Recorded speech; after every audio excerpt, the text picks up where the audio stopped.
Já parou para pensar sobre do que exatamente a gente é feito? A teologia cristã tem uma resposta bem fascinante para isso.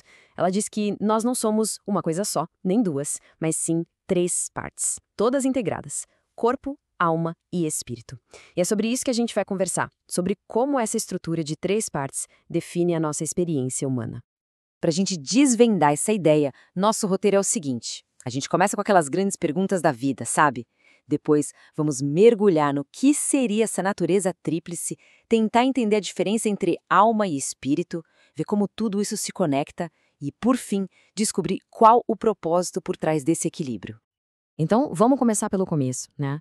Antes de a gente ter qualquer resposta, a gente tem as perguntas. E não são perguntas quaisquer.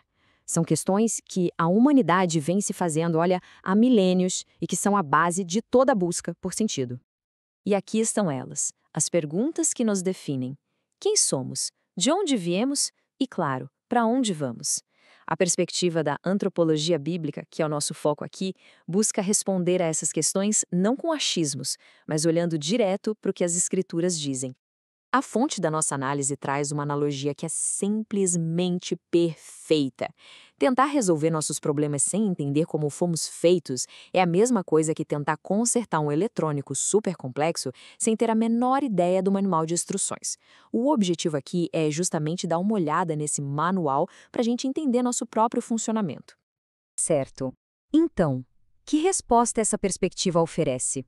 Bom, ela se baseia numa ideia central: a de que o ser humano tem uma natureza tríplice. Vamos entender direitinho o que isso quer dizer. E esse versículo aqui é a base de tudo.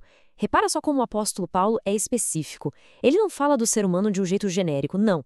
Ele divide em três componentes bem claros: espírito, alma e corpo. Isso aqui é mais do que só uma forma de falar. É uma chave para entender a nossa Constituição.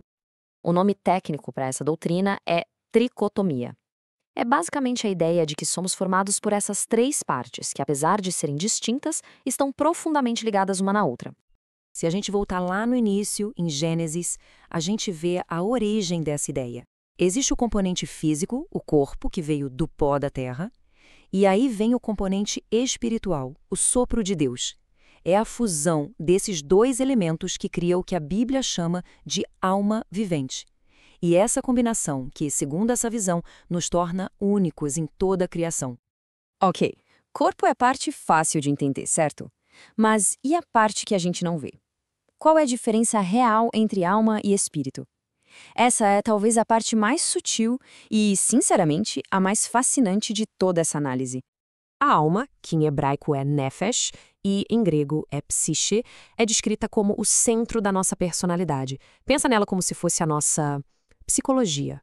É onde nosso raciocínio, nossas emoções e nossa vontade se encontram.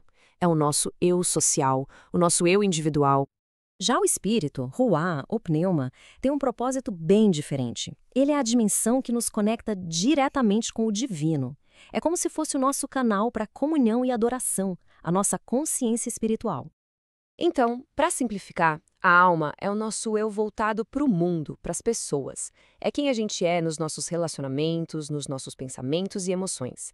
O espírito, por outro lado, é o nosso eu voltado para Deus. É a nossa capacidade de se conectar com o que é transcendente. Um lida com o plano horizontal, o outro com o vertical. Certo, então temos as três partes, mas o ponto-chave é o seguinte: elas não são independentes, de jeito nenhum. Corpo, alma e espírito vivem uma dança constante, em que um afeta diretamente o outro. Um exemplo claríssimo disso é o fenômeno das doenças psicossomáticas. Sabe, problemas que nascem na alma, como uma ansiedade muito forte, ou no espírito, como um sentimento de culpa, podem acabar se manifestando fisicamente, adoecendo o corpo. O que não é material impacta diretamente o que é material. E essa ideia não é nada moderna, viu? A sabedoria de Provérbios já falava sobre essa conexão. Um coração alegre, que é um estado da alma, se reflete no corpo, no rosto. E o contrário também é verdade. Um espírito abatido pode secar os ossos. É uma linguagem poética, claro, mas para uma verdade que hoje a gente chama de psicossomática. Então, por que tudo isso importa? Qual é o objetivo de entender essa estrutura tão complexa? A resposta, no fim das contas, está no propósito por trás da nossa própria criação. De acordo com essa visão teológica, o propósito final é glorificar a Deus, mas não só de um jeito ou com uma parte de nós. A ideia é que isso seja feito de forma integral. O corpo, a alma e o espírito, todos eles juntos, têm um papel a desempenhar nesse objetivo maior. E para buscar essa harmonia, a teoria vira prática. O caminho envolve vigilância espiritual, claro, mas também envolve cuidar do corpo, cuidar dos relacionamentos. Exige que a gente tente entender a real origem de um problema, e quando a questão é espiritual, o arrependimento é visto como passo para a cura. É um processo totalmente integrado. E de onde vem a força para manter todo esse equilíbrio? A conclusão aqui é que essa força não vem de dentro da gente, mas de uma fonte divina. A alegria do Senhor é apresentada como combustível que sustenta todas as dimensões do nosso ser. E a gente termina com essa pergunta, que fica para reflexão. Porque entender que somos corpo, alma e espírito não é o ponto final, é só o começo. A verdadeira questão que a fonte nos deixa é como, na prática, no dia a dia, a gente busca o equilíbrio e a saúde em todas essas áreas para viver o nosso propósito.